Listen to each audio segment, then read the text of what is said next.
Welcome back to another episode of Church is Stupid. Comma but. I am Ruth. Hi, everybody. I am Andy, another returning normal person. Okay. And, You have a large caveat this week. well, I've been noticing that I've been extending my title the more that I talk. Not like every week here, but like every week, just my normal job. And today also we have joining us a special guest who has been here before, but not normal in particular. Not in any sense of the word. I wasn't trying to call you not normal, but it happened. But it happened. Do you want to say hi? Do you want them to know Hi, your I'm name? Wesley, and I'm not normal. And because of the running Hi, gag, the Wesley. person who is not on this episode but is on this episode today is... Is it me? Yeah, that's Yeah. you. Well, it Elijah wasn't any again. of the rest of us who've already introduced ourselves. What's up with Elijah, guys? How are you doing? Every single time that you're on this episode, every time that you're on this podcast, Wesley isn't on this podcast. And every time Wesley's on this podcast, you're not on this So podcast. today we've proved that we're not the same person. I Today- know everyone yeah. was wondering. Although, The tens of listeners were... It actually was really fun to tens. Shoot, that's generous. Actually, it almost did not work out for Elijah to be here today because we had a last minute cancellation in our babysitters. So he was So trying Lily's to ditch just on at home by purpose. herself in a closet. yeah, she's doing fine. It's a Harry Potter We closet, gave her a too, so food we- bowl. We gave her a water bowl. She's, We took it from Can't the tell cat the and gave internet it to this. Lily. We're gonna get canceled. Just that easy. What do you mean? She has food. She's fine. She's fine. She has food and water and a dark space. She has to learn how to worry. take care of She herself needs to grow. eventually. Don't worry, we made sure to give her a leash and tie it to the couch so she Okay. can't We get out. lit a candle in the closet, so there's some. I can't wait for her to hear this in like 15 Did you years. take out all the linens or In leave all 15 the years. linens in there? What do you mean? That's what she 15-year-old plays with. Lily, we did not do this. Your Aunt Sarah is watching you, I Oh. promise. It's like a time capsule. So, I don't know why that was so funny to me. I forgot to start a timer. So I forgot Well- to start. Like we haven't been recording. No, I it's know. It probably would be Your good. We phone should said probably 12:30 when cancel when he hit go. this. Yeah, it was. no, yeah, it was it 12:30. definitely has been 2 minutes. That we'll plus never get 10 back. seconds. 2 minutes that nobody will Are you trying to say something right now? And so on that note, It's been 2 minutes. Yeah, and Ruth needs to introduce a topic. yeah, for Yeah, this. which Ruth, I was come trying to on. segue into how we were having a boring conversation, and look here, but y'all interrupted. Thanks. So now that we're bored, this week we're talking about boring church. Yay! Oh. Oh. It's supposed to be me snoring. I have no Yeah, idea. and it was It's probably just gross. gonna sound like demonic, like snorting on the microphone. Hi, Satan. Is that you? Welcome to the party. Why don't you tell us what you think about church? You laugh like that's not how he snores. Yeah, I do. Satan or I definitely snore. What's the difference? You don't want the answer. I'm to sure that we both snore very alike, if I'm being honest. So anyhow, on that note, yes, today we are talking about boring church because I think there's a lot of people, let's be real, find church kind of boring. Yeah. Yeah. Yeah. Okay. Everyone here is like, can we admit this? Yeah, do you want to explain on that, or just you just wanted to point out everybody here at the table, or Yeah, I just want to make sure that we got it on record so that Oh, way I okay. could make sure everybody listens to this. I think part of it is just the monotony and the mundanity of how it's the same thing every week. Mhm. Like, we know we're going to have this hymn for traditional worship, and then this is going to happen. And this person's going to say this thing. It's so just many of our traditions have been around for so very long. Mhm. Like, church doesn't change. no. And then you get like the Serbian Orthodox churches that literally have the same service every Sunday. There's no change. That's wild. Like, they have one sermon, and it's the same sermon. I don't and think they it's just read technically it. a sermon. It's like Just like a litany type deal? Liturgy? a chant of sorts. A Gregorian chant? I don't know. Probably not in the Serbian church, but Fair enough. A Serbian chant. Serbian if you chant. will. maybe we are the same person. I think so. Okay, so now that we've talked about Orthodox churches that are coated in gold, which makes them actually fun to go to because you can just like watch and look around at like all of the art that's around there, but Yeah. not for a Sunday service. We had this idea that we were talking about, this whole idea of Sunday service only Christians. Yes. And that's where this idea of boring comes from. Do you want to explain on that, Ruth? Sure. I can do that with my brain that works today. Okay, then I'll take over. Wow. So yeah. All right. This is going downhill quick. a soundboard. Wow. All the things we would have on the church's stupid soundboard is kind of frightening. But so I think one of the reasons why, and I have to agree with one of my colleagues talks a lot about how sick he is of hearing about how church is boring, because the whole point of church isn't there to like entertain you. It's not there to be some concert performance for you. And I completely see where he's coming from, because I agree. And quite frankly, after a while, I find very performance-driven churches also quite boring. Yeah. Because ultimately, to me, it comes down to the idea that it's just 1 hour on a Sunday. And that's all you do. You don't know the heart behind it. You don't know the reason. And this is something I really have tried to learn in a pretty intense way, because I was 2.5 years into my ministry when the COVID pandemic started. And obviously that turned a lot of things upside down. And the funnier part was that I had gone on maternity leave in November. I'd just gotten back in January, and by March we were all shut down because of the pandemic. But obviously, anybody who's dealt with any church people knows that there are many varying opinions on what is the proper thing to do with church during a pandemic. And I have my own opinions on that, but that's okay. I decided, because my congregation was an older congregation, that the best thing to do was to keep us closed. And so that meant I had gotten the news actually a week before the pandemic started. In the States anyway, before things got shut down. I had found out that I was moving here to Midland first. And so when I made this decision in, I think it was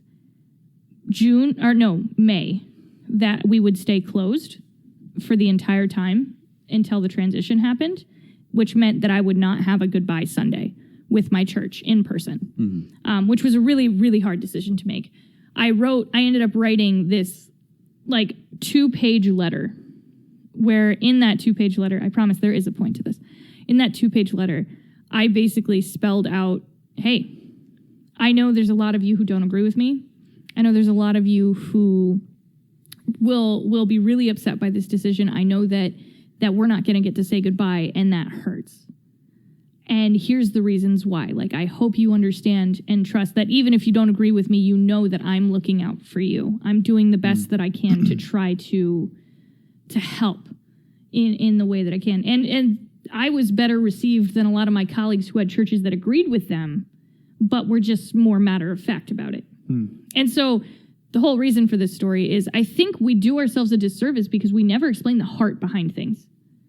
We don't explain why we do it. There's no real change happening in our lives where, like, me and Elijah were talking in the car on the way here about more reverent, traditional style churches, such as like Catholic Mass, where they have a very high reverence for the service. Everything is there with an intention, with a purpose. That has been the same way, which, as you pointed out, doing the same thing every week can be really, really boring. Yeah. But if you talk to somebody who's really steeped in Catholic theology and they can explain to you the reason why they do all of it, there's a lot of beautiful reasons. Like liturgy in the Catholic Church has been said by the people of the Catholic Church for like hundreds, if not thousands of years. And so their whole reason behind it is we're not just saying this ourselves, we're united in saying the same words that the saints that came before us said. And we're trying to be in union, not just with each other, but with everybody. And I think that's a beautiful sentiment.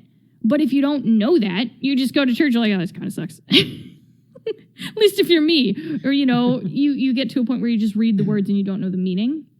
And so I think we do ourselves a huge disservice, like when we just don't take time to explain the heart of things. But the reason that we don't do that is because at what point during a 1-hour service are you going to do that? You can't, right? Yeah. There's no way to make that happen because church was never supposed to be a 1 hour a week experience. And so, yeah, you guys are all looking at me like I'm crazy. That was a lot of lines. I hope you followed my weird connection. I don't think you're crazy, and I don't think you're off topic. I'm just trying to think of how to add on to it. You just said everything. That's it. I just Yeah. that That's first all of it. comment that you made, I don't think you're crazy. I think you need to slow your roll there. But the rest of it, Yeah, You're not yeah, crazy let's because not of go- this. what This he's saying. isn't the reason. this isn't the But- reason in particular. No. But honestly, it's when we've trained a whole generation and generations of generations, honestly, to believe that you come to church once on Sunday and that's all you do. And quite frankly, if you don't do that, you get beaten down. You know, Right. you're kind of looked at like you're strange. You don't go to church? You Because it's work. like either you go to church Because- or you don't Yeah. go to church. Well, Right? exactly. That's a Because stigma though that's disappearing more. it is It is. disappearing more, but it's disappearing more amongst our generation, which Yeah. is trying to look at how to do church differently. Yeah, and the implication behind it has, even if it's starting to go away more, I mean, that's what's carried it for so long, and the stigma of going to church or not going to church, and like I said, the implications behind it they've shaped what church has become. I would argue, and that still exists like today. I would say. But yeah. I think if churches could really shift their focus to stop putting so much energy and effort into the Sunday worship service or the once a week thing, we would find that people are much more transformed by the other ministries, and that makes church itself more meaningful. You know, it brings in new experience and new light. Like when we started this podcast, people would ask me like where it fit, like, oh, is this a Bible study? No. Yeah. Well, it's not a worship service. Yeah, no. It's literally part of the life of Christians, because the average Christian spends all the rest of those hours in the real world, quote unquote. Yeah. And so I don't know. I think that's one of the main reasons why it gets so boring. What do you guys think? I had just a thought on declaring what this is. Sorry to derail before we get to that. This idea that this isn't a worship service. I question that. Okay, hit me with your best shot. Well, Fire I don't know how away. Hit to. me, baby, one more time. Oh boy. This is how we get sued. No, it's definitely not a worship service. It only took "Hit Me, Baby," but it's. I guess it's just a question of what you define as a worship service, because there's like so many different things that you could call a worship service. Because realistically, what we're doing during this time is we're coming together and we're looking at these ideas that really are what is tearing people away from God, and ultimately we're looking at these ideas and not fully trying to justify them, but it's that idea of "but" that comes at the end of Right, like yeah. our title. It's church is stupid, but there's still reasons why it's amazing, and it's one of the most worthwhile things that like we find in our lives. And I think ultimately, like if you were to look at this podcast, it almost breaks down to like four people talking about a sermon kind of thing, and it's not even like a discussion kind of thing, but like ultimately like four people giving a sermon about a certain topic, and like it's like we have our own itinerary for topic ideas that you go through every Sunday.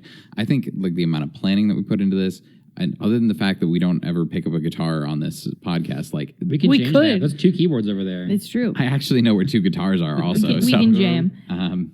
But I think that some people would call this a worship service, which may be a weird title for it, but it could ultimately be called that. Can weird, obnoxious seminary goer put some defining labels upon what you've said? Fine. Do it anyway. I mean, I'm you're gonna do it anyway. It's Hit sorry. us with your best shot. Hey, fire away. Grab the guitars.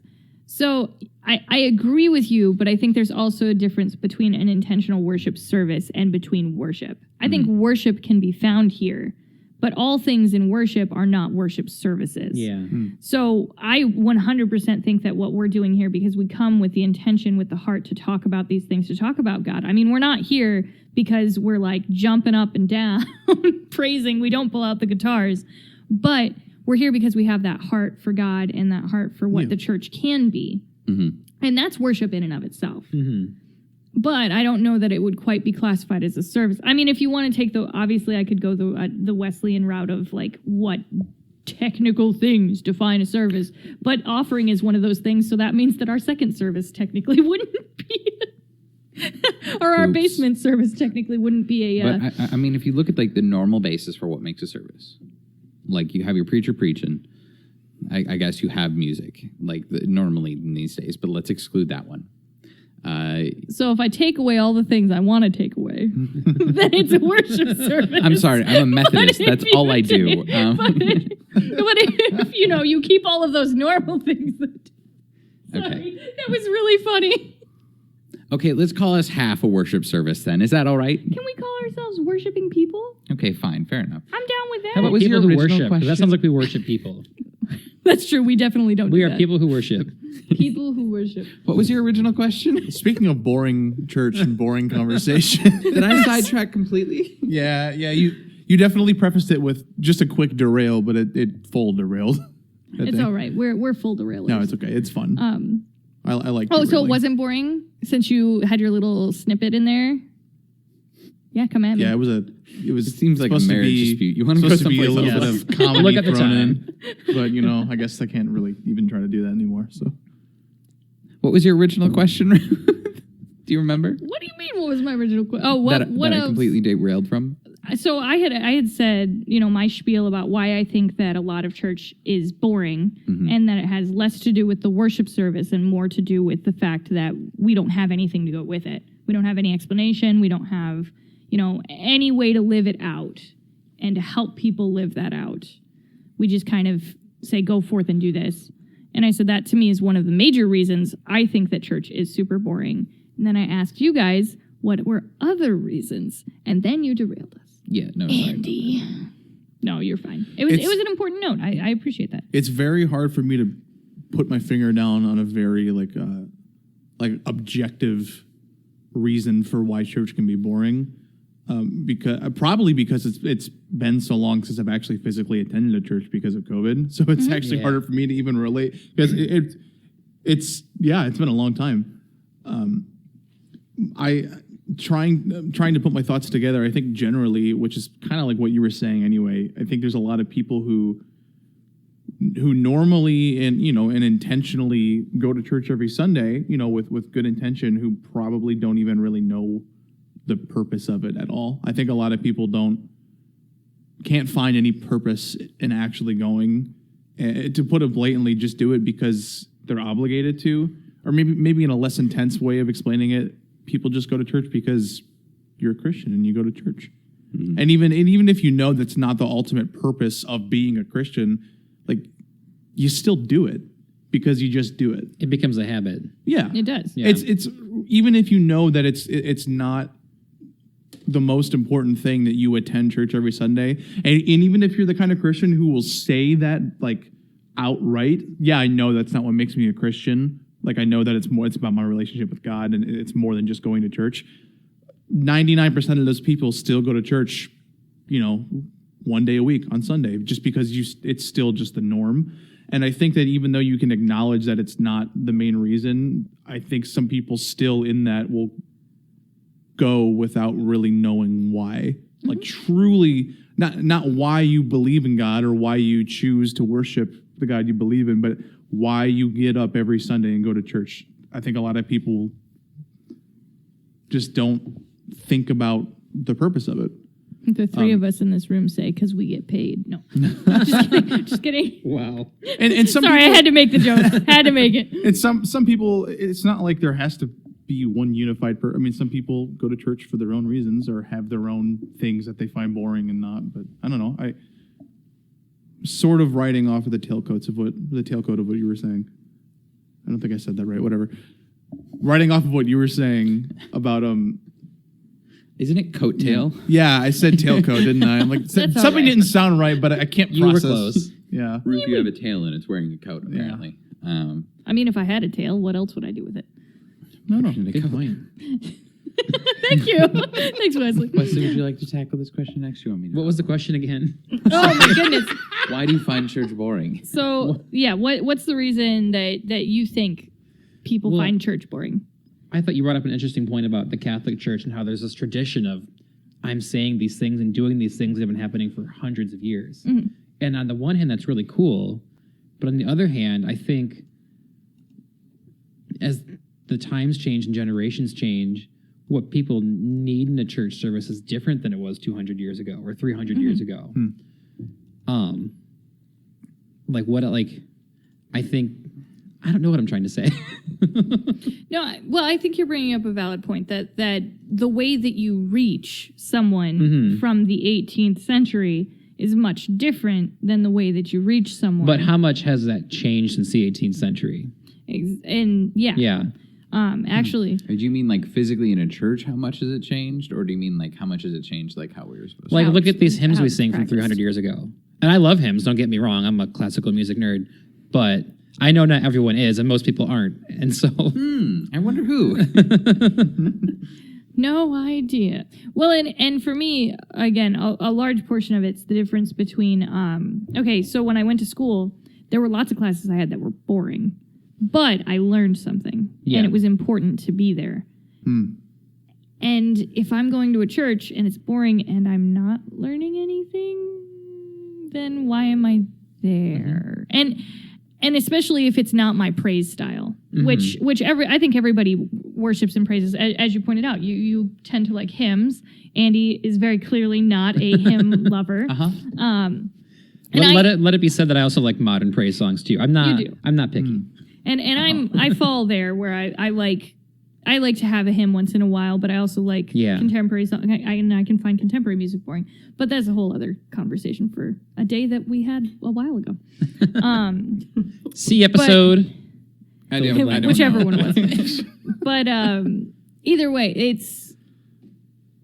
I think that a lot of churches have watered down the message, so you're almost hearing the same sermon over and over and over and over, which repetition can be good, but not forever. Yeah. You know, there's no deeper faith. Like one thing, especially a lot of churches do now, is they avoid the Old Testament like the plague.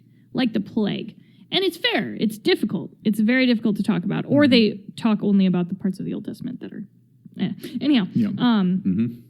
But there's a lot of really good richness in the Old Testament. There's a lot of really interesting stories. Yeah. And we tend to just favor the message of just repeating grace. It's an evangelistic message. We continue to say, well, and I know, and then we don't live it out. Is that why you're making that No, face? I had a completely different, and it'll come up next episode and not this episode. Oh, okay. But it's this idea that it's like, okay, cool, we need to have grace. God showed us grace. We're forgiven. What do we do? And then it stops. Just live a life where you know you have grace. I mean, that's kind of the end goal in a lot of the, like at the end of the day, at the end of almost any sermon that's sort of about it, it all kind of just goes back to that. And it's fill in the blank. Yeah. Fill in the blank. Yeah.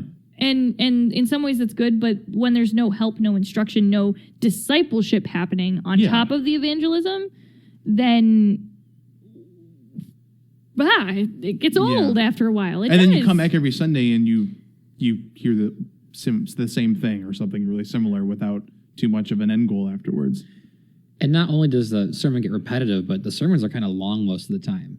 I feel like almost like pastors feel like they have to preach for 30 minutes or 20 minutes or whatever church it is, you know, their time. Would a sermon be more effective and help people carry the message into the real world if it was 10 minutes or 15 minutes? Well, Where you got these fortune cookies that you open up and you have your sermon on. I feel Walk like into church, you get handed a fortune cookie, you crack it open, boom, there's your There you church. go. I feel like a lot of modern sermons, you could probably do that, and it would be the one sentence that summed it up, and that would be it.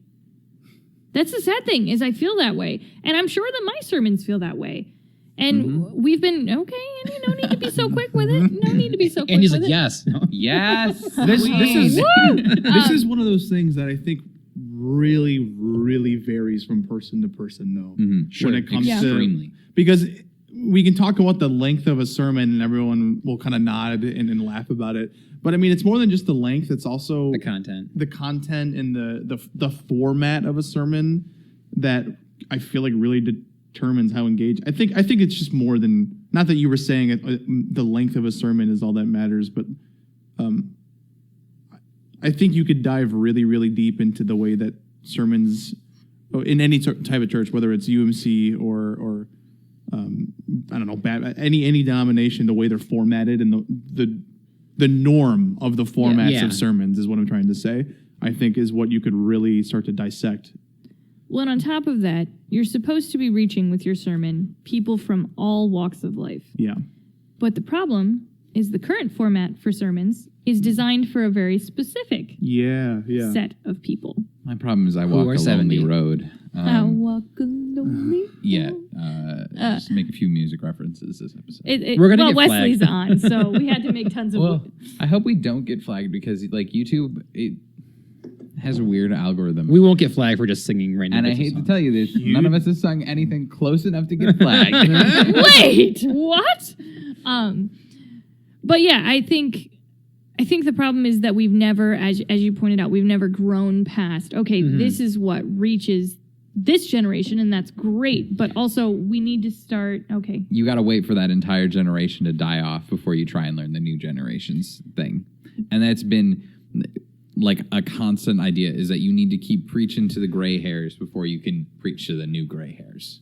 And then by that time, the new gray hairs are so used to the old gray hair sermon that if you try and change things, they're like, why are you changing things on us? You didn't change things on them. And so it becomes this whole I don't struggle. know if it and has fight. to be that way. I Well, think it's easy to see like it doesn't have to be that way, but that is the way that things have been done for a long time.